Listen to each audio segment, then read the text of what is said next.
मित्रों नमस्कार। आप है बसंत गुरु जी के साथ। हमारे एक मित्र ने पूछा कि गुरु जी क्या आपको प्राणायाम से कोई लाभ हुआ। तो मित्रों, जो आपके सामने जो गुरु जी दिख रहा है यह प्राणायाम का ही परिणाम है।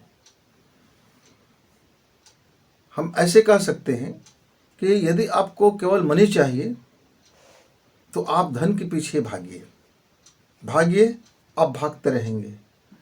लेकिन यदि आपने प्राणायाम करके धन को अपने पीछे लगा दिया तो फिर धन आपके पीछे भागेगा। इसी तरह से जीवन में जो कार्य है, यदि आप उस कार्य को पाने की चाहत में उसके पीछे भागते हैं तो आप भागते रहते हैं। लेकिन आपको अपना काबिलियत इतनी बना लो कि वह आपके पीछे लग जाए तो फिर वो आपके पीछे लग जाता है। अब ये प्राणायाम मेरे जीवन में लाभ कैसे दिया, मैं आपको अपने जीवन के ढेरों एग्जाम्पल्स हैं, लेकिन उनमें से मैं केवल तीन एग्जाम्पल आपको दूंगा। मेरे नौजवान मित्रों के लिए 3 एग्जाम्पल बड़े काम के हैं। वो क्या है? 9th क्लास मुझको पढ़ना था, गांव से शहर आया, और हमारे समय में हम बहुत ज़्यादा सुविधा इत्यादि की मांग नहीं कर पाते थे। तो एक कमरा किराया का था और जिसमें इस सिगड़ी में हमको खाना बनाना होता था। और शहर में पहली बार हम लोगों ने लाइट देखी थी, बल्ब, लाल वाली बल्ब जो आती है, तीखा रोशनी वाला जो बल्ब आता है, पहले बार देखा था शहर में। पर हमको उस समय लाइट का चूल्हा इत्यादि का कोई साधन सुविधा नहीं थी। सिगड़ी में कभी कभी खाना बनाते बनाते धोखे से भी लकड़ी कुछ इधर उधर हो जाता तो पूरी की पूरी सिगड़ी समाप्त हो जाता और भूसी दोबारा से उसमें डालना पड़ता। तो एक विद्यार्थी के पास इतना वक्त नहीं होता कि एक बार जलता हुआ सिगड़ी चूल्हा जो है यदि गिर जाए, उसकी भूसियाँ गिर जाए और गर्म और तप्त भूसियाँ गिर जाए तो उसको ठंडा होने दिया जाए, फिर नया उस पर अब भूसी डालो, फिर नए सिरे से खाना बनाओ, ये उसके लिए वक्त नहीं होता। तो बहुत बार ऐसा होता था, तो हमें बहुत रोना आता था, घर की बड़ी याद आती थी, खाना जल जाता था, कभी चावल जो है वो गीले हो जाते थे, कभी सब्जियों में ठीक से नमक पड़ी है, कभी ज़्यादा पड़ गया, कभी मिर्च नहीं पड़ा, बेस्वाद हो जाते थे। कई तरह की चीज़ों से गुजरना पड़ता था और बालपन था, हर चीज़ बचपना से घर में सब चीज़ मिलने वाला चीज़ें थी। अब वहाँ हर चीज़ अपने हाथ में करना, फिर स्कूल में जाना, होमवर्क कभी पूरा करना, सारे दबाव, मार्केट जाना, कभी सीखे नहीं थे मार्केट, सब्जी मार्केट, ये मार्केट वो मार्केट, तरह तरह की चीज़ें नहीं सीखी। फिर तरह तरह के लोगों से मिलना जुलना हुआ, घर में आते थे, कभी भूखे पेट, कभी आधे पेट, तो कभी बिगड़ा हुआ पेट, कई तरह के खाना। और जीवन में ऐसा लगा कि अब पढ़ाई यहीं बंद करते जाए, घर भागा जाए। पर सोचता था कि घर में भाग करके जा करके करूँगा कि आखिर तो जीवन तो जीना ही है, सीखना ही पड़ेगा। मित्रों, मजबूरी में जब हम कोई काम करते हैं तो बड़ा बोझिल हो जाता है, बहुत तकलीफदेह होता है, उसमें कोई स्वाद नहीं होता, कोई आनंद नहीं होता, कोई संतोष नहीं होता, कोई प्रेम नहीं होता, कोई चाहत नहीं होती, कोई मोहब्बत नहीं होता।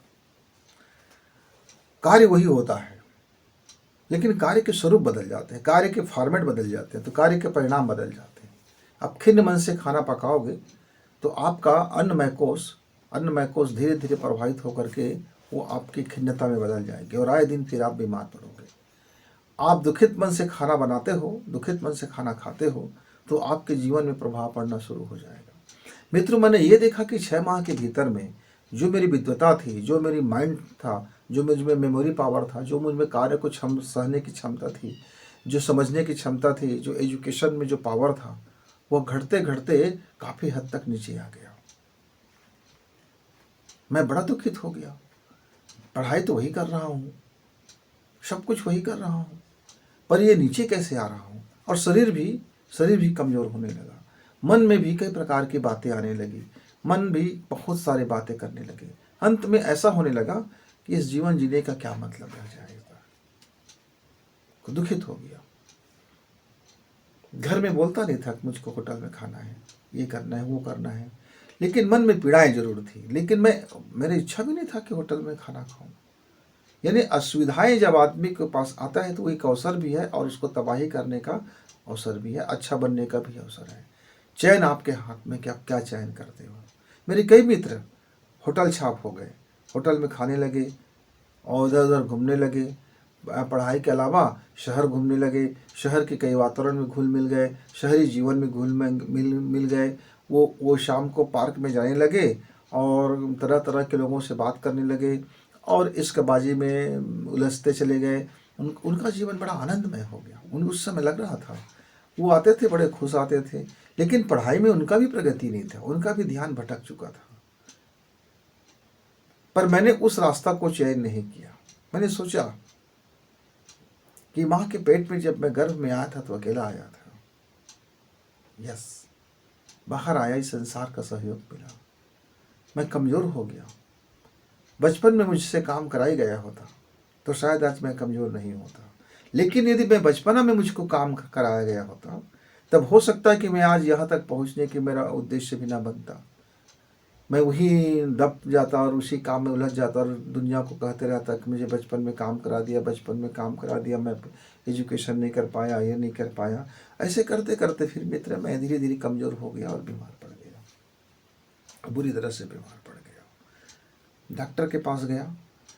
डॉक्टर ने कहा कि ये दवा तो काम कर रही है पर पता नहीं क्यों आप ठीक नहीं हो रहे हो, क्योंकि मानसिक जड़ था।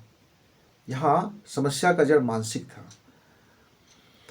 तो उनमें से डॉक्टर के पास गए हुए थे, उनमें से एक मरीज ने कहा, खुद वो बीमार था, उस बीमार ने मुझसे कहा, वह बीमार का उम्र उस समय अधेड़ उम्र का था, 50 साल का था।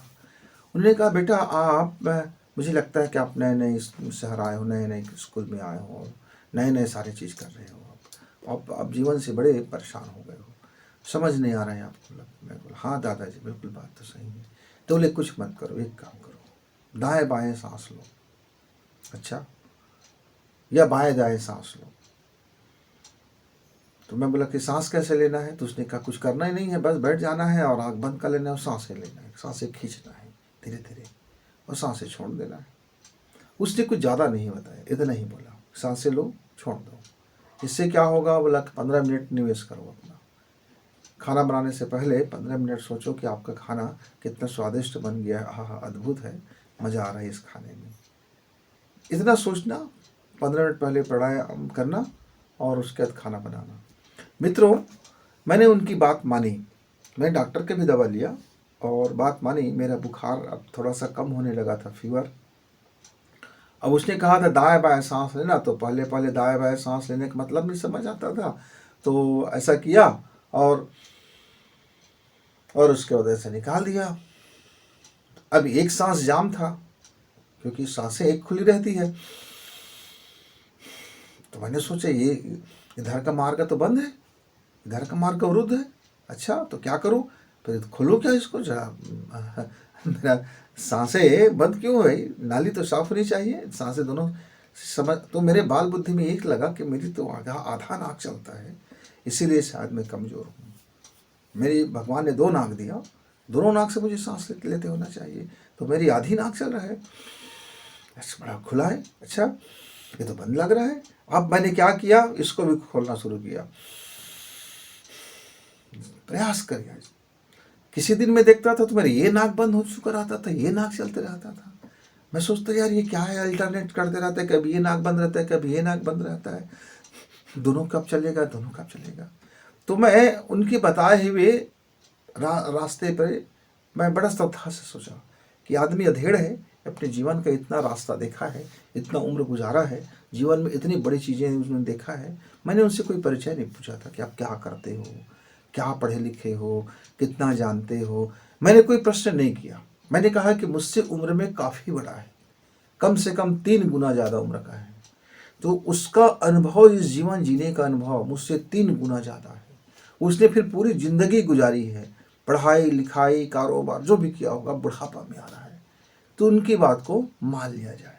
और मैंने पूरी श्रद्धा से माना, शंका राय रत्ती नहीं था। विशेषता बता रहा हूँ मैं आपको, पूरी श्रद्धा से, पूरी आस्था से और पूरी लगन से। हाँ, यद्यपि उन्होंने मेरा घर का पता जरूर पूछ लिया था, मैंने उनका घर का पता नहीं पूछा था। मित्रों, अब मैं केवल ऐसे ही सांसें ले रहा था, कोई सिस्टम नहीं मालूम था, लेकिन वो भाव कल्पना में ज़रूर करता था। 3 दिन के बाद मैं क्या देख रहा हूँ कि मुझको अकल आया कि सब्जी वाले से क्यों ना मैं पूछ लूँ कि इस सब्जी को कैसे बनाया जाए। और फिर मैं धीरे धीरे अपने चीज़ों को, अपने ज्ञान को बढ़ाना शुरू किया। दरअसल ये अकल मेरे को आया नहीं था, वो मेरे प्राणायाम ने मुझको इंगित किया, एक इशारा किया कि सिस्टम को समझो, उस सिस्टम को फॉलो करो। तो धीरे से अंदर से एक इशारा आया और मैंने उस इशारा को पकड़ लिया। और धीरे धीरे मैं क्या देखता हूँ, फिर मुझको मेरा काम वही था, उसमें मुझे मज़ा आने लगा, आनंद आने लगा। अब मैं रेसिपी सीखने लगा। अब मैं देखता हूँ कि बीच में जब सिगड़ी भसक जाए, यानी भूसी जो है अब गिर जाए, अब मेरा खाना अधपका रह गया, अब क्या किया जाए। तो फिर अकल आया बॉइलिंग सिद्धांत का कि मेरा जब पानी उबल रहा है और उसमें मेरा चावल डला हुआ है तो मेरा खाना पक जाएगा, ज़रा इंतज़ार किया जाए, उसको रहने दिया जाए। और मैं क्या देखता हूँ, फिर धीरे धीरे कम अग्नि में, कम समय में अपने भोजन को नए नए तरीके से पकाना अब आने लगा। कि मैंने एक उबाल आया, चावल को रख दिया, अब सब्जी को मैंने पकाना शुरू किया, अब सब्जी में मैंने पानी डाल दी, अब सब्जी पक रहा है, अब ढक दिया हूँ, अब मैं नहाने चला गया, अब नहा करके आ गया हूँ, अब इधर सब्जी भी पक गया है, चावल भी पक गया है, चावल को मैंने पसा दिया, उसका जो पेस्ट था वो निकल गया, अब मैंने दोनों को निकाल करके मैं खा रहा हूँ। मतलब अब उस काम में अब मुझे आनंद आने लगा, मज़ा आने लगा और मेरा टाइम भी बचने लगा और मेरा खाना भी स्वादिष्ट बनने लगा। अब कभी भूसी यदि गिर जाता था और अधपका भोजन रहता था तब मैं अब दुखित नहीं होता था, अब मैं उसको नए तरह से रेसिपी बनाने की सोचता था। काम मेरा वही था, मैं वही था, अब लेकिन मेरे जीवन में बदलाव आ गया था। अब मैं ये सब करते करते मैं देख रहा था कि मेरे मेमोरी पावर भी बढ़ने लगा है, मेरी पढ़ने लिखने की क्षमता भी बढ़ने लगी है। मैं फिजिक्स, केमिस्ट्री और मैथमेटिक्स और बायोलॉजी भी अच्छा करने लगा हूँ। अब मुझे कोई मैथमेटिक्स का कोई सवाल मुझे परेशान करता तब मैं सांसें दायां बायां कर लेता उनके हिसाब से। मैंने दायां बायां का मतलब फिर क्या था, अब इसको मैं समझा रहा हूँ। एक दिन वहाँ 1 माह के बाद मेरे घर घूमते घूमते आए और एक गिफ्ट लेकर के आया। वो गिफ्ट लेकर के आए, कहा कि यह एक हमारा, हम बुढ़ों को मिलता है कि जब हम देखते हैं कि मेरी फेफड़ा काम कर रहा है कि नहीं कर रहा है, इसको जरा हम जांच करते हैं कि हमारी फेफड़ा कितनी मजबूत है, हार्ट काम करने का। तो उसको मुंह से लगा करके खींचते तो तीनों बाल ऊपर चढ़ जाता है, तीनों बाल ऊपर चढ़ जाता था। तो बोला हाँ अब तुम्हारा काम ठीक है। अब उसने कहा कि दाया बायां कर रहे हो, बोला हाँ दाया बायां कर रहा हो। तो इसका मतलब क्या समझते, दाया बायां का मतलब बोले नहीं समझा। तो दाया बायां का मतलब उन्होंने समझाया कि अभी आपका पढ़ने में मन नहीं लग रहा है, कोई सवाल आप उलझ गए हो, आप अभी खिन्नता से भर गए हो, तो देखो तो आपकी सांस कौन चल रहा है। तो मैंने बोला कि मान लीजिए आपका सांस ये बायां चल रहा है, दाहिना चल रहा है, लेकिन अभी आपका मेमोरी पावर काम नहीं कर रहा, अभी आप बड़े खिन्न हो गए हो, फार्मूला में उलझ गए हो, तो आप इस सांस को बंद कर लो। अब क्या करो, इसको बंद करो, गहरे गहरे सांसें खींचो, इसमें से खींचा इसमें से निकाला, यानी उल्टा कर देना। यदि ये चल रहा है तो बोला कि क्या हमेशा सदैव एक ही नाक चलते हैं, तो बोले हाँ 45 मिनट अलग अलग नाक चलते रहते हैं, 15-15 का, और 15 मिनट दोनों नाकें चलती रहती है। बाद में इसको समझना, पहले ये इसको उल्टिस पुल्टिस कर लेना। मैंने कहा हाँ ये भाषा सबसे सरल भाषा, अच्छी बात है कि उल्टिस पुल्टिस कर लो। यदि आपका काम, आप उलझ गए हो, आपका मन खिन्न है, आप तो आप देख लो, जांच कर लो मेरा कौन सा सांस चल रहा है, ये सांस चल रहा है, पलटो इसको, अब पलटू राम करो। अब मैं पलट करके, अलट पलट करके अब मैंने सांसें लेने शुरू की, उनके बताए हुए रास्ते पर मैंने चला। मैंने किंतु परंतु बट इत्यादि मैं नहीं बोला। मित्रों धीरे धीरे मेरा हर चीज़ अच्छा होने लगा। फिर मुझे एक दिन इच्छा हुआ, गर्मी का दिन था, एग्ज़ाम मेरा हो चुका था, अब घर जाने के लिए मैं व्याकुल नहीं होता था, अब मैं रोता नहीं था, अब मैं घर में अकेले बैठे बैठे रोता नहीं था, रात को अब मुझको डरावना नहीं लगता था, अब मैं अकेला, मुझे आनंद आने लगा, अब मैं गाना भी सुनने लगा, अब कविताएं भी लिखने लगा, अब मैं पेंटिंग भी करने लगा, अब मैं कहानियाँ भी लिखने लगा, अब मुझे अन्य साहित्य भी मैं पढ़ने लगा, अब मैं आविष्कार पत्रिकाएं भी पढ़ने लगी, विज्ञान पत्रिकाएं भी पढ़ने लगी और अन्य साहित्य भी पढ़ने लगा, अब मैं निराला जी को भी पढ़ने लगा। मित्रों, अब मेरा रुचि जो है पढ़ाई के अलावा इतने जो सब्जेक्ट थे, इतना मोटा मोटा सब्जेक्ट थे, जो पहले इतना बोझिल था, इतना तकलीफदेह था, इसके बावजूद अब मैं अन्य कार्य में अपना समय इन्वेस्ट करने लगा। तो ये मित्रों, ये क्या है? प्राणायाम का ही तो चमत्कार था। प्राणायाम ने ही तो मुझको बदल दिया था। अब ऐसा थोड़ी होता है कि मैं काला आदमी हूँ, मैंने प्राणायाम किया तो अचानक गोरा हो जाऊंगा, और मैं गरीब आदमी हूँ, कंगाल आदमी हूँ, अब मैंने प्राणायाम किया तो अचानक मैं करोड़पति बन जाऊंगा। नहीं मित्र, उसको एक सिस्टम में आपको लेके आता है। वो आपको एक इशारा बताता है कि आप सिस्टम फॉलो करो, और आपका जो ये प्रकृति का सिस्टम जब आप फॉलो करते हैं, जब आपका संघर्ष खत्म हो जाता है, जब आपका आंतरिक एनर्जी काम करने लगते हैं, जब आपकी आंतरिक उपचारक शक्ति काम करने लगते हैं, जब आपकी आंतरिक जो पावर है वो जब सिस्टम में आने लगते हैं, तो वो आपको मैनेजमेंट करके देता है, एक सुंदर से जीवन को व्यवस्था बना के देता है, और उस व्यवस्था में आपका काम बहुत ज़्यादा सुचारू रूप से चलता है। क्योंकि आप देखते हैं, जब आपका कोई कमरा बहुत अस्त व्यस्त है, या कहीं कहीं का वो पेन उठा दिया, कहीं पुस्तक रख दिए, कहीं उसको रख दिए, कहीं पैसा रख दिए, कहीं कोई सामान रख दिया, और आपको ढूंढना है तो बड़ी मुश्किल हो जाती है। आपने कंप्यूटर में देखा होगा, हार्ड डिस्क में अलग अलग फोल्डर्स बना करके आप एक टाइप की चीज़ों को एक जगह रखते रहते हैं। लेकिन वही कोई बंदा यदि अपने हार्ड डिस्क में जहाँ तहाँ कुछ भी फोल्डर बना करके, या बिना फोल्डर बनाए केवल फाइलों को अंबार कर दे, और आपका सुपर से सुपर कंप्यूटर भी फिर आपको तेज गति से काम करके नहीं दे पाएगा, क्योंकि उसको तो पहले ढूंढना पड़ेगा, ढूंढने में वक्त निकल जाता है। तो सिस्टम मतलब फिर उसको एक व्यवस्थित हो जाता है, मैनेज हो जाता है। जब आपका जीवन मैनेजमेंट में चलने लगता है, एक सुंदर सुचारू व्यवस्था में चलने लगता है, तो आप कम एनर्जी में ज़्यादा आपको परिणाम मिलने लगता है। और प्राणायाम आपके जीवन में यही काम करता है कि आप जो व्यस्त व्यस्त हो गए हो, उसको वह एक मैनेजमेंट में लाता है। अब मित्रों, मैं क्या देख रहा हूँ,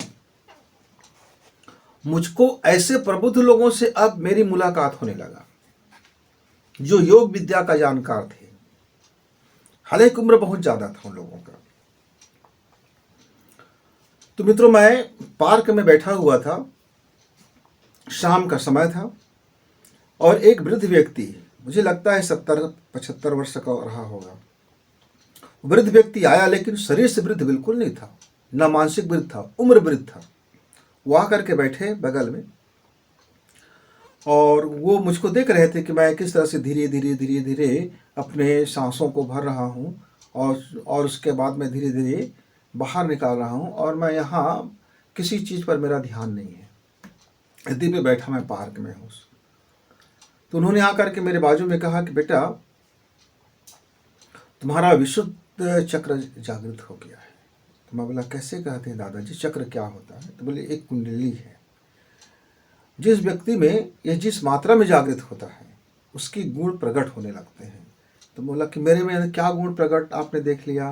तो बोला कि मैं जीवन भर प्राणायाम किया, मुझे लाभ नहीं हुआ, बाद में मुझे मालूम हुआ कि मुझे लाभ क्यों नहीं हुआ। और आप प्राणायाम जान नहीं रहे हो, आप प्राणायाम कर नहीं रहे हो, लेकिन आप प्राणायाम का प्रयोग कर रहे हो, आप प्राणायाम को एक्सपेरिमेंट में ला रहे हो, आप प्राणायाम को फॉलो कर रहे हो। इस कारण से आपका कम समय में ही आपका प्राणायाम जादुई आपके जीवन में चमत्कार कर दिया। क्या कर दिया? आपको आनंद से भर दिया, आपको प्रेम से भर दिया, आपके जीवन को व्यवस्थित कर दिया। आप वही काम आप करने लगे, अब वो काम आपका योग बन गया है। जो काम पहले आपका बोझ था, अब योग हो गया है। अब बोझ से योग की ओर चलते हैं जब प्राणायाम करते हैं। तो पहले वही काम बोझ था, अब मेरा वही काम योग हो गया है। पहले मेरा वही काम भोग था, अब वही काम मेरा योग हो गया है।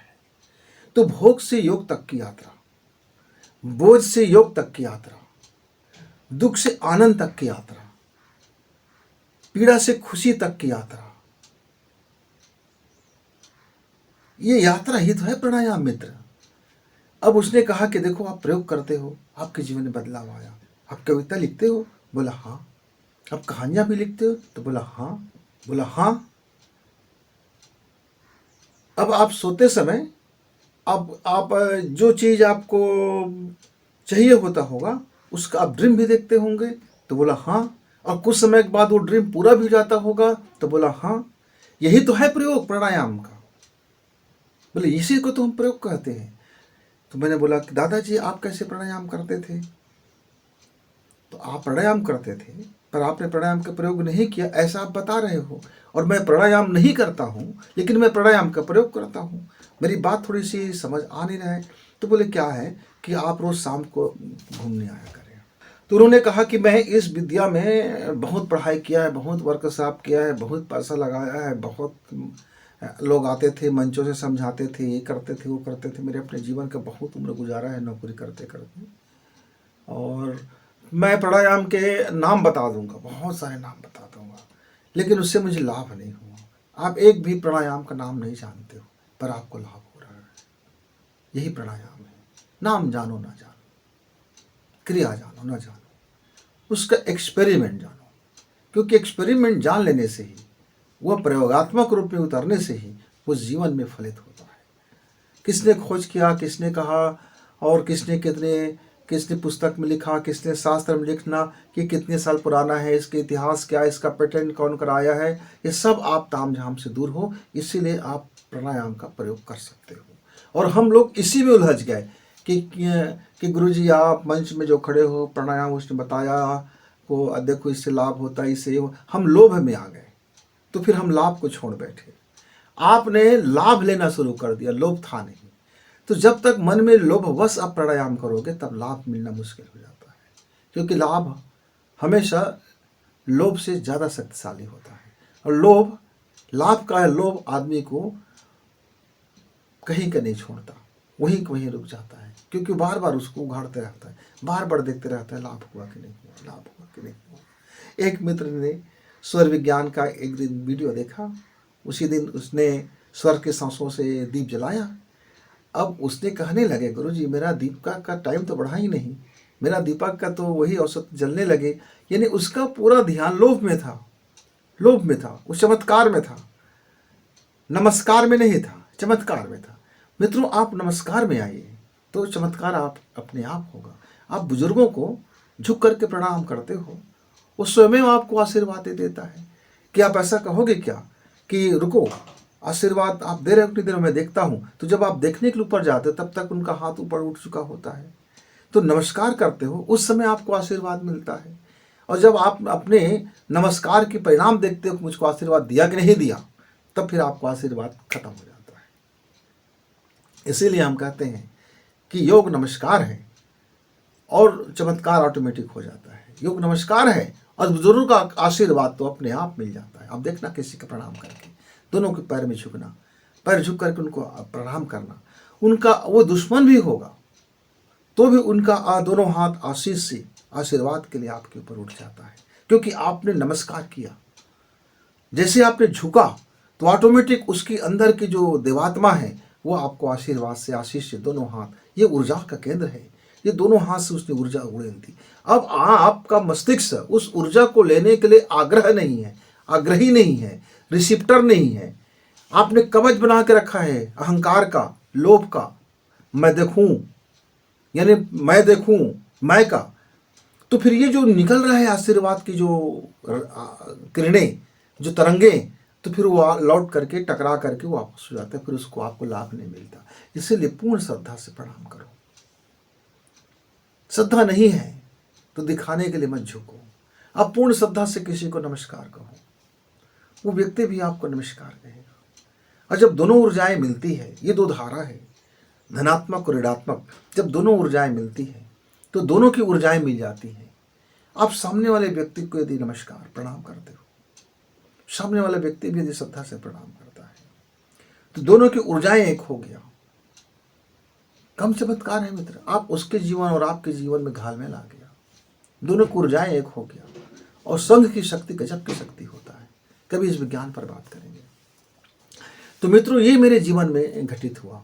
फिर उन्होंने बताया कि मैं नाम ताम झाम में मैं लगा रहा जिंदगी भर, और प्राणायाम किया, मंत्र जप किया, सभी कोर्सेस की, बड़ी बड़ी और पुस्तकें भी लिखा, बोला प्राणायाम का, वो सब किया। लेकिन मन में संशय बना रहा कि इसको प्रयोग किया जाए, क्या किया जाए।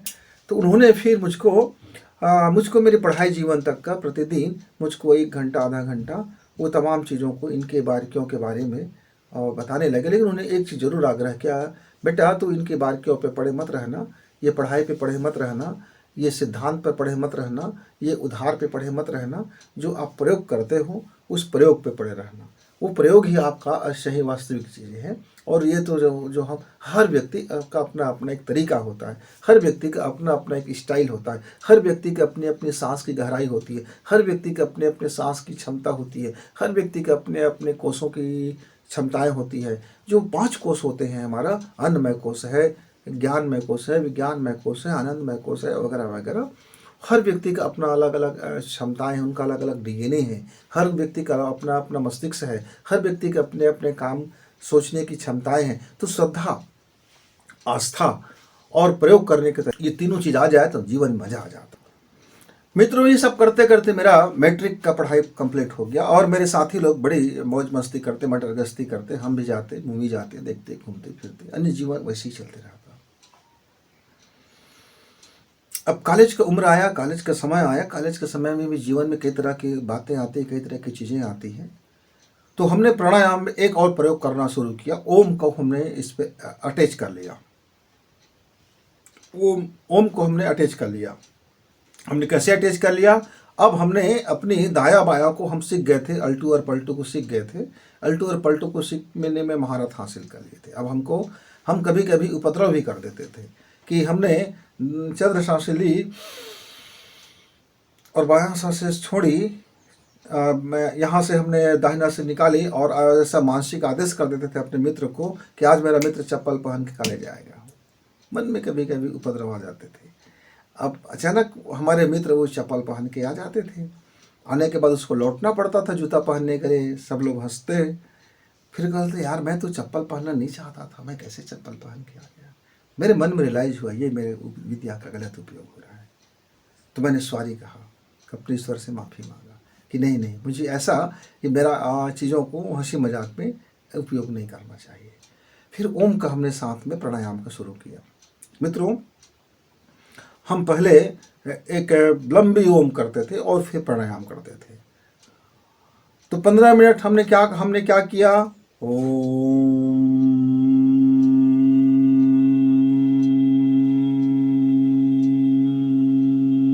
अब जब ओम मैं बोल रहा हूँ तो मैं आज का जो मुझको ज़रूरतें हैं, मैं उस डिज़ाइन को देख रहा होता हूँ, महसूस कर रहा होता हूँ कि मेरी केमिस्ट्री किस तरह से आसान हो गया, शिक्षक कैसे पढ़ा रहे हैं, अद्भुत ज्ञान में आ गया, मज़ा आ गया, सारा मेमोराइज हो गया। अब मुझको ज़रूरत पड़ने पर ही याद आ ही जाएंगे। और मैं इधर ओम बोल रहा हूँ और मस्तिष्क में मैं अपने उस क्लासरूम को अनुभव कर रहा हूँ और उसको मैं मेमोराइज कर रहा हूँ और मुझे मज़ा आ रहा है। फिर एक बार मैंने 5-15 मिनट के बाद मैंने चेंज किया। अब मैं फिजिक्स को देख रहा हूँ, फिर मैंने बायोलॉजी को। इस तरह से मैं घंटे भर का जो प्राणायाम करता था उसमें मैं अपने अलग अलग सब्जेक्ट को जीवंत रूप में महसूस करता था और इसका मुझको बड़ा लाभ हुआ। पर इसका एक हानि हो गया। लाभ ये हुआ कि मैं उस विषय में तो बड़ा पारंगत हो गया। हानि ये हुआ कि मैं हिंदी और इंग्लिश को छोड़ दिया। अब इंग्लिश से मेरी पूरी अरुचि हो गया और मेरा वो पक्ष कमजोर पड़ गया, ध्यान नहीं दिया। इसी बीच मुझे महामानव का संदेश प्राप्त हो गया। मैं ओम कर रहा था। आज मैं कोई इमेजिंग नहीं कर रहा था, आज मैं खाली ओम कर रहा था, केवल अपने आप को स्पेस से भर रहा था, आकाश तत्व से भर रहा था। मुझे नहीं मालूम कि आकाश तत्व उसमें क्या होता है, पर मैं अपने को खाली करके भर रहा था। ओम।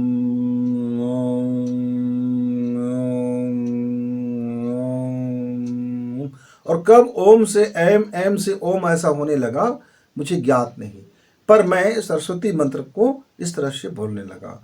ओम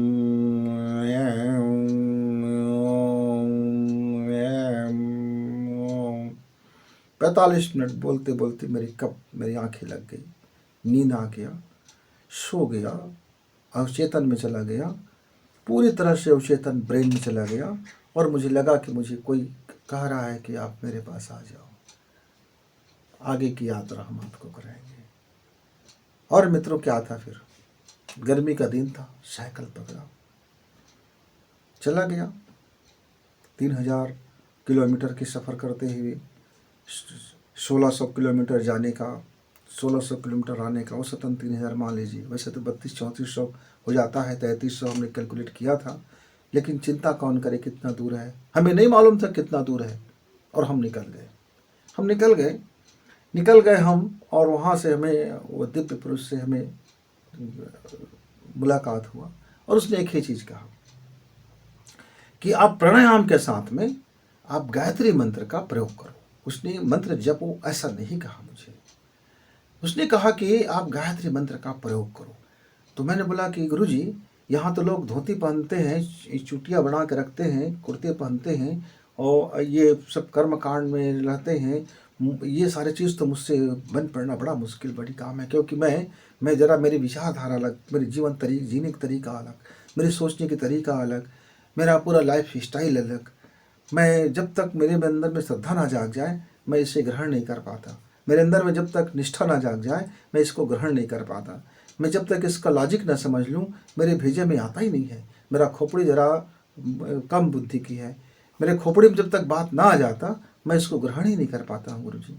तो बोले कोई बात नहीं, हाफ पैंट पहने हो ना, टी शर्ट पहने हो, पहने रहो, कौन कहता है आपको कुछ कपड़ा बदलना है, जाओ पढ़ाई लिखाई करो, अपना काम करो। लेकिन जब आप प्राणायाम का प्रयोग करते हो तो आपके लाइफ में इतनी चेंजेस हुआ है। आप सोचो, जब विश्व की प्रार्थना का प्रयोग करोगे, जब आप विश्व माता की वरदान का प्रयोग करोगे, जब आप देव माता की ज्ञान का प्रयोग करोगे, जब आप वेद माता की ज्ञान का प्रयोग करोगे, जब आप विश्वामित्र के यह महान अनुसंधान का जब आप प्रयोग करोगे, यह विश्वामित्र का महान अनुसंधान जिसको हमने अपने जीवन में 24 बार महापुष्करण करके प्रयोग किया है, उन्हें का हम भी जप नहीं करते। हमने तो प्रयोग किया है, गायत्री महामंत्र का प्रयोग किया है, प्रयोग किया, रात दिन प्रयोग किया है। हमने तो कितने रिसर्च किया है, हिमालय में जाकर रिसर्च किया, वहाँ जाकर रिसर्च किया, बैखरी वाले से रिसर्च किया, पश्चिंती वाले से रिसर्च किया, चेतन से रिसर्च किया, अति चेतन से रिसर्च किया, सुपर चेतन से रिसर्च किया, ब्राह्मी चेतन से रिसर्च किया, और अंत में शून्य में जाकर के रिसर्च किया। बेटा हमने तो बड़ा रिसर्च किया है, हम बड़े रिसर्च कर लिए हैं, और हम इसका अब प्रयोग कर रहे हैं। पूरे धरती में हम इसका प्रयोग करने जा रहे हैं, एक बड़े प्रयोग करने जा रहे हैं। हम बड़े रिसर्चर हैं, हम बड़े इस पर शोध कार्य किए हैं। आप अपने हिस्से का जो छोटा सा आप रिसर्च करते रहो, जो प्रयोग करते रहते हो, करना। इतनी बातें हमारे के बीच में हुआ और हम आ गए। हमने कोई छानबीन नहीं की कि कौन सा मिशन है, कौन इसका कार्य करता है, कौन इसका व्यवस्थापक है, यहाँ क्या होता है, यहाँ क्या नहीं होता है, यहाँ लोग कैसे जीते हैं। मैं आज तक मित्रों, मैं कभी भी जाता हूँ तो मैं वही निर्मल बच्चा, वही छोटा बच्चा, अपना गुरु जी का वही छोटा सा नन्हा सा शिशु बन के जाता हूँ, और उसके समाधि चैतन्य भूमि में बैठ करके मैं अपने को उसी स्तर में पाता हूँ, और मुझे गुरु जी का मेरा सहज मुझको प्रेम और दुलार मिल जाता है। मैंने कभी ध्यान नहीं दिया कि कौन व्यवस्थापक है, कौन क्या कर रहा है, कौन क्या कर रहे हैं, कितनी बड़ी बिल्डिंग बन गई, कितने स्वादिष्ट व्यंजन है, कि बहुत से लोग उस पर ध्यान देते रहते हैं, कहते हैं मैं बड़ा साधा किस तरह के व्यक्ति हूँ, लेकिन उसका ध्यान रहता है कि वो क्या कर रहा है, वो क्या कर रहा है। मैंने भावना बड़ा क्या कहा जाए, किसी के बारे में बोलना अच्छा नहीं है। तो आपका जब तक भाव निर्मल होगा तो प्राणायाम का आप प्रयोग कर पाओगे, सीधा सा उसका एक अनुशासन। जब आपका भाव निर्मल होगा, आपका मस्तिष्क निर्मल होगा, जब आपका सोच विचार निर्मल होगा, तब जो प्राणायाम करोगे तो उस प्राण का जो आयन है वो फिर आपको वह प्राप्त मिलेगा। जैसे मान लीजिए मित्र, हमारे केमिस्ट्री के बच्चे जानते हैं धन आयन और ऋण आयन। किसी भी पार्टिकल्स का, अणु का, परमाणु का 2 आयनों से मिलकर बना होता है, धन आयन और ऋण आयन। ऐसे ही जब हमारी सांसें अलग अलग कंडीशन में सांसें लेती है, अलग अलग तरीके से उस ऑक्सीजन को तोड़ती है, जब ऑक्सीजन को तोड़ने का सिस्टम बदलता है तब उसके प्राण में, तब हमारे अंदर की जो कोशिकाओं की जो प्राण है, जो कोशिकाओं की पावर हब है जिसको हम माइटोकॉन्ड्रिया बोलते हैं, जो कोशिकाओं के अंदर में जो हमारे ब्लड जाते रहते हैं, हमारे खून जाते रहते हैं ऑक्सीजन को लेकर के, वहाँ तक जाते रहते हैं। तो ये जो ऑक्सीजन की जब क्वालिटी बदलती है, ऑक्सीजन के अंदर में जब वो आयन टूटता है, आयन जुड़ता है, तो जब टूटने और जुड़ने का क्रम होता है तब जा कर के वो एक प्राणायाम बनता है। मतलब प्राण की आयन को जोड़ने और घटाने का एक फार्मूला में जब हम उसका प्रयोग करते हैं तब वह जाकर के आयाम मतलब परिणाम देता है। तो एक आयनों को अपने गंतव्य स्थान तक पहुंचाना, उसको उस कंडीशन में डालना, और ताकर के वो अपने जो टूटने और जुड़ने का जो उनका क्रम है, जो उनकी टूटने और जुड़ने से जो ऊर्जा का जो प्रस्फुटन होगा, जो ऊर्जा का प्रकाशन होगा, जो तरंग बनेंगे, जो यह ब्रह्मांडी चेतना के जो प्राण के साथ में, यानी यूनिवर्सल जो आपका प्राण है और हमारा जो प्राण है, हमारा प्राण क्या है? अल्प प्राण है, और यह यूनिवर्सल प्राण क्या है? वो महाप्राण है। तो अल्प प्राण और महाप्राण के बीच में पर्दा क्या है? हमारा यह शरीर, हमारा सोच, हमारा विचार, हमारा खान पान, हमारा जीने का ढंग, ये बीच में एक पर्दा आ गया है। ये जब तक ये पर्दा पड़ा रहता है तब तक हम उस महाप्राण से हम अलग रहते हैं। अब ये समझ लीजिए, एक समुद्र है, सागर है, अथाह जल राशि, लेकिन एक बूंद है, एक बूंद पानी सोच रहा है कि कमज़ोर है वो, क्योंकि वो एक बूंद है, अब उसमें भी ताकत नहीं है। लेकिन जब एक बूंद पानी सोच रहा है कि मैं जा कर के फलां जगह वर्षा हो जाऊं, मैं वहाँ हरियाली पैदा कर दूं, तो एक बूंद को क्या करना पड़ेगा? उस एक बूंद पानी को अपने को गर्म करना पड़ेगा, वाष्पीकरण होना पड़ेगा, और वाष्पित होकर के उसको आकाश में जाना पड़ेगा, और आकाश में जा कर के उस समुद्र से जो पानी आया है उस पानी से मिलना पड़ेगा, तब जा कर के उसकी संगठन बनेगा और जा कर के फिर कहीं वर्षा होगा। तो मित्रों, आपकी भावना क्या है? बहुत महत्वपूर्ण होता है प्राणायाम में आपकी चित्त, आपकी भावना, इसके अनुशासन। मन में जब तक आप किसी के प्रति दुराग्रह रखोगे, मन में जब तक आप किसी के प्रति पूर्वाग्रह रखोगे, मन में जब तक आप किसी के प्रति अच्छा नहीं सोचोगे, तब तक आप 50 साल क्या मित्र, 100 वर्ष प्राणायाम करते रहो, थोड़ी लाभ होगा, 10% लाभ होगा, और आप उसके 90% लाभ से वंचित रह जाओगे। क्योंकि प्राणायाम का 2 स्वरूप है, एक स्थूल और दूसरा सूक्ष्म। स्थूल शरीर स्थूल प्राणायाम से लाभ लेता है, और सूक्ष्म शरीर सूक्ष्म प्राणायाम से लाभ लेता है।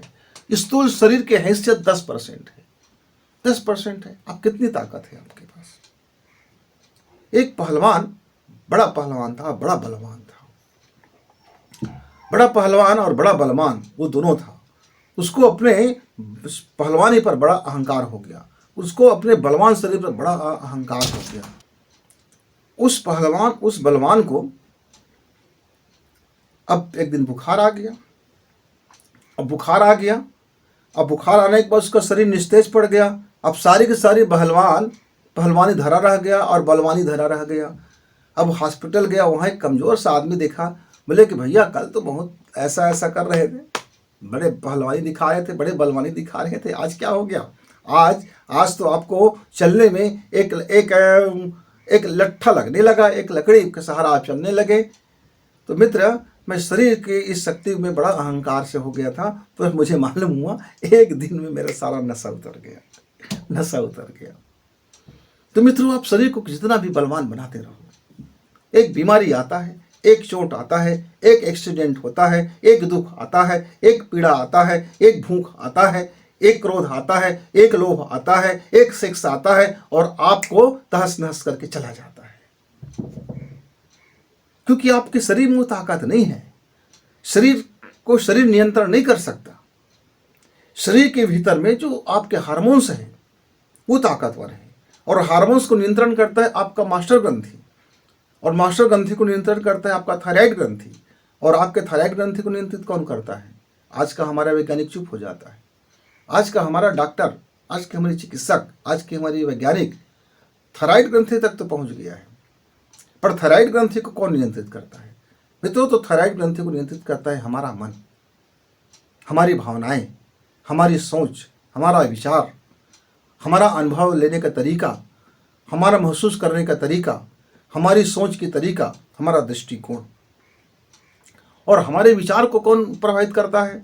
उसको कौन देखता है? हमारा चेतन मन, हमारा चेतन स्वरूप, हमारा चैतन्य स्वरूप जो इस संसार को देखे रहते हैं, इस संसार से जो अनुभव लिए रहते हैं, ये जो संसार का अनुभव वो हमारे जीवन में आग्रह और पूर्वाग्रह बन के बैठे रहते हैं।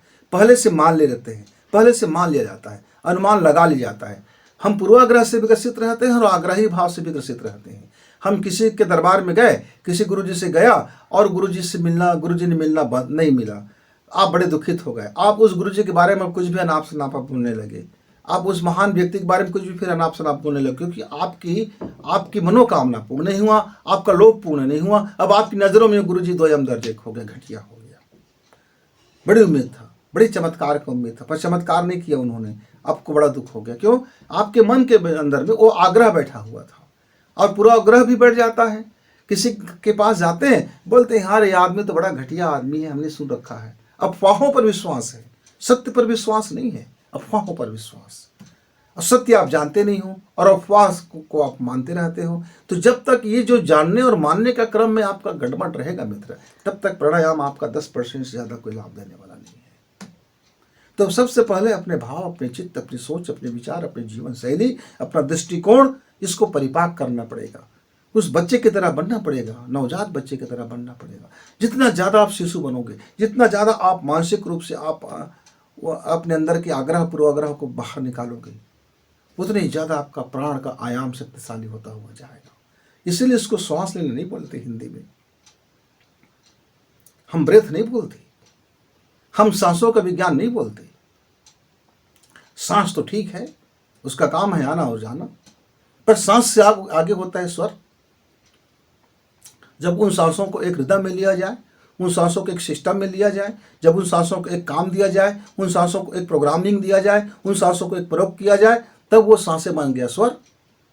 और जब स्वर के साथ में अपनी भावना का पुट लगा दिया जाए, अपनी सोच की पुट लगा दिया जाए, अपने दृष्टिकोण का पुट लगा दिया जाए, अपनी योजना को लगा दिया जाए, और उसके बाद उसी ऑक्सीजन के साथ में उसी आयन को तोड़ दिया जाए, उसी प्लस और माइनस को काम दिया जाए, तब हो जाता है प्राणायाम।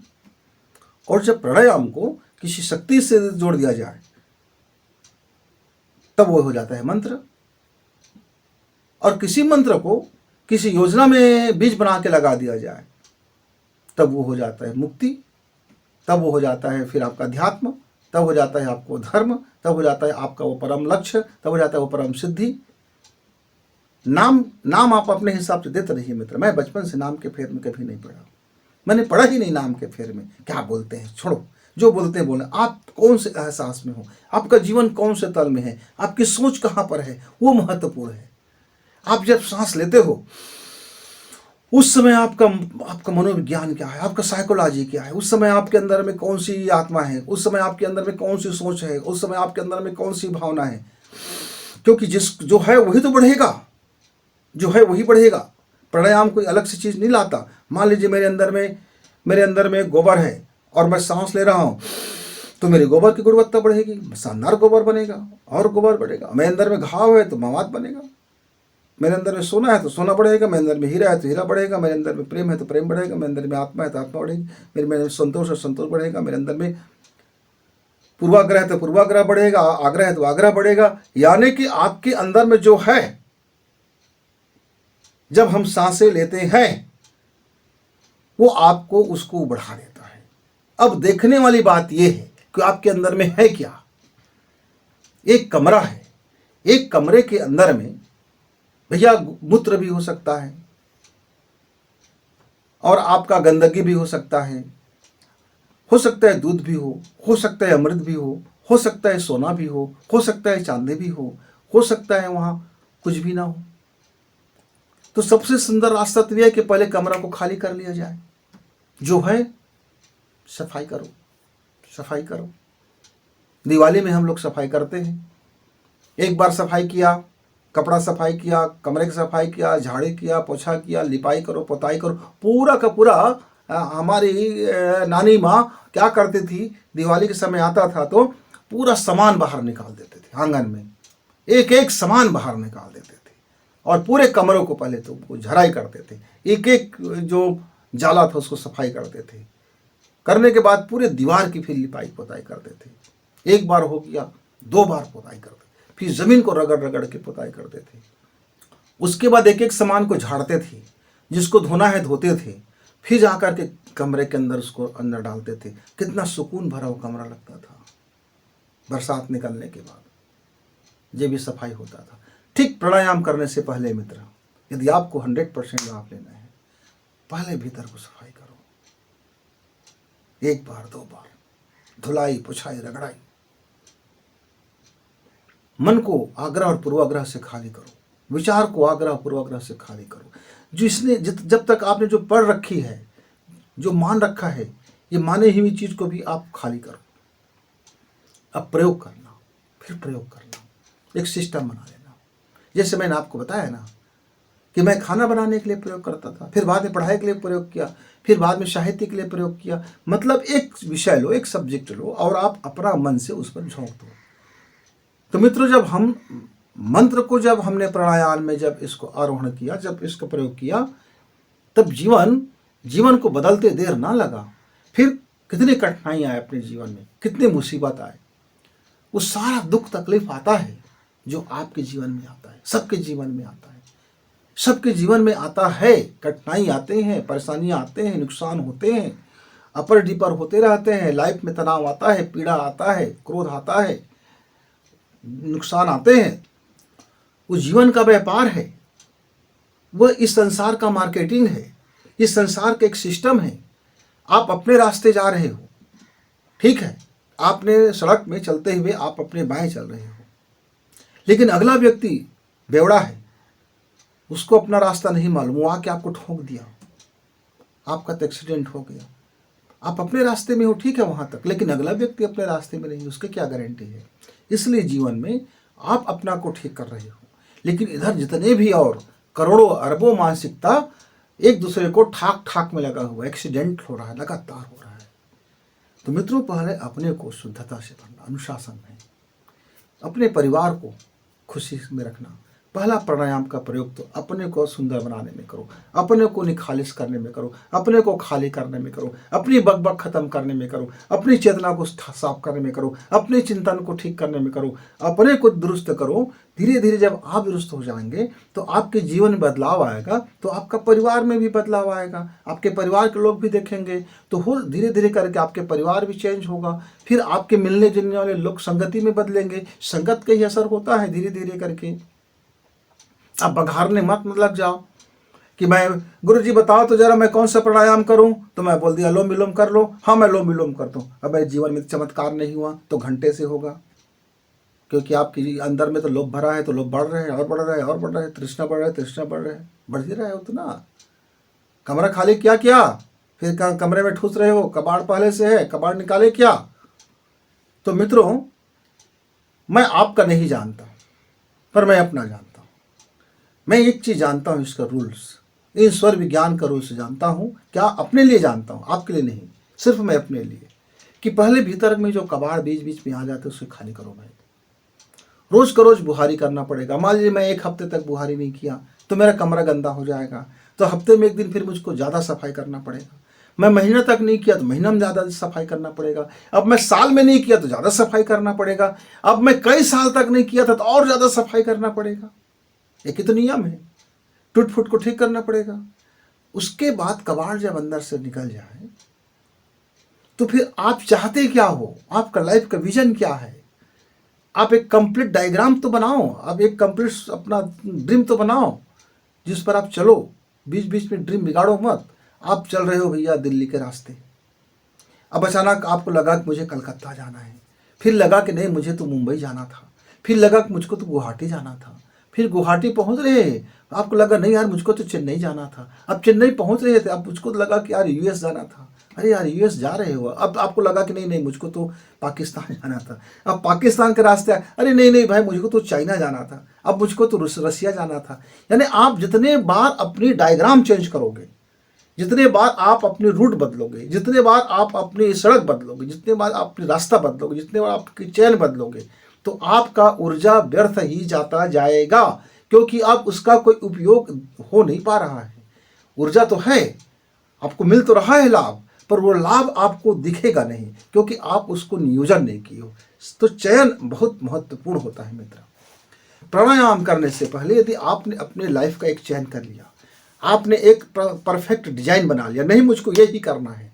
मेरे एक मित्र ने कहा गुरुजी मुझको तो एक व्यापार ही करना है और ये फला व्यापार करना है और मेरे पास इतनी औकात है, इतने लाख रुपए है, मेरे बाप दादे का कमाया हुआ, और मेरे बाप दादे तैयार हैं कि मैं इसको अपने हिसाब से व्यापार में डाल दूं। तो मैं इसका कंप्लीट डिजाइन बना लिया हूँ गुरु जी। अब मैं चाहता हूँ मैं इसकी व्यापार की शुरुआत करूँ, और मैं ये चाहता हूँ कि मेरे लिए कौन सा शुभ लग्न होगा। तो मैंने कहा मित्र, सारे लग्न शुभ होते हैं, सारे दिन शुभ होते हैं, सारा पल शुभ होता है, सारा घड़ी शुभ होता है, बस आपके अंदर में शुभ बैठ जाए। आपके मन में यदि शुभ बैठा है तो फिर वो हर पल आपके लिए शुभकारी है। आप अपना प्राणायाम करना, अपनी योजना को देखना, अपने ईश्वर को समर्पित करना, अपने कर्म को समर्पित करना, और अंदर से मुस्कुराना, और सुंदर भाव से, कल्याण भाव से आप अपने को भरना, और मित्र फिर आप अपने व्यापार की शुरुआत कर लेना। नारियल फोड़ना नहीं फोड़ना आपकी मर्जी, मिठाई बांटना नहीं बांटना आपकी मर्जी, फीता काटना नहीं काटना आपकी मर्जी, हवन करना नहीं करना आपकी मर्जी, अगरबत्ती जलाना नहीं जलाना आपकी आस्था का विषय है। वो सब आपकी आस्था का विषय है। वो क ख ग है, खड़िया है, चाक का एक 1 2 3 सीखने का। उसने वही किया, कोई तामझाम नहीं किया, अपनी व्यापार शुरू किया। अपनी व्यापार की 1 साल होने पर उन्होंने पहला तामझाम किया, और उन्हें 5 साल में अपनी व्यापार को 3 गुना बढ़ा लिया।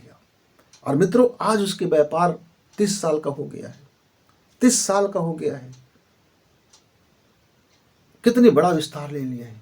उस जमाने में मैं भी प्राणायाम का एक एक्सपेरिमेंट ही कर रहा था। आज से 30 साल पहले जब मेरी अवस्था खुद बाल्यावस्था था, मैं खुद उसी एज का था जिस एज का वो उस व्यक्ति ने पूछा था। उसने भरोसा कर लिया, विश्वास हो गया कि मैं कुछ तो करता हूं जिससे मुझे लाभ हुआ है। उसको दिख रहा था मेरे अंदर का परिवर्तन, मुझे पता नहीं चल रहा था पर उसको पता चल रहा था। इसलिए उन्होंने सलाह ली, और उस सलाह पर आज तक कभी प्रश्न नहीं करता। कभी कभी बीच बीच में फ़ोन व्हाट्सअप करता है, समय मांग लेता है कि मुझे बात करना है भाई आपसे, और अपने दिल की बात करता है, खुशी की बात करता है। वो बड़ा खुश है।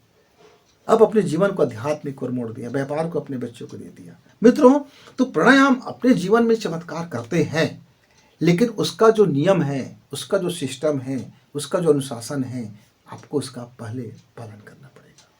तो आइए मित्र, मैंने तो अपने जीवन में प्राणायाम किया, प्राणायाम का प्रयोग किया, और उसका जीवन में मैंने खूब सक्सेसफुल, पावरफुल और सक्सेसफुल लाभ मुझे मिला। केवल मैंने अल्टी पल्टी ही प्राणायाम से जीवन को शुरू किया था, और पूरी जीवन उलट पुलट गया, पूरी सोच उलट पुलट गया, पूरा जीवन शैली उलट पुलट गया। और उल्टे को उल्टा दिया जाए तो सीधा हो जाता है, उल्टे को उल्टा दिया जाए तो सीधा हो जाता है, सीधी से फार्मूला है। तो आप भी अपने उल्टिस पुल्टिस करो, और उल्टे को पलटा करके बिना प्रयोग किए बात मत करना, बिना प्रयोग किए चर्चा मत करना, बिना प्रयोग किए आप 24 घंटे में आपको चमत्कार नहीं हो जाएगा। होता है, वो दिखता नहीं है। 24 घंटे में आपको तो पहले अपना अलट पलट के विज्ञान को समझना पड़ेगा। आपको यदि चाहिए प्राणायाम से कुछ सार्थक चीज़ें आपके जीवन में घटे, तो निश्चित तौर से प्राणायाम को अनुशासित कीजिए, उसके विज्ञान को फॉलो कीजिए, उसके सिस्टम को फॉलो कीजिए। आपके जीवन में भी सक्सेसफुल और पावरफुल सक्सेस से आपको भर देगा। फिर मिलेंगे, तब तक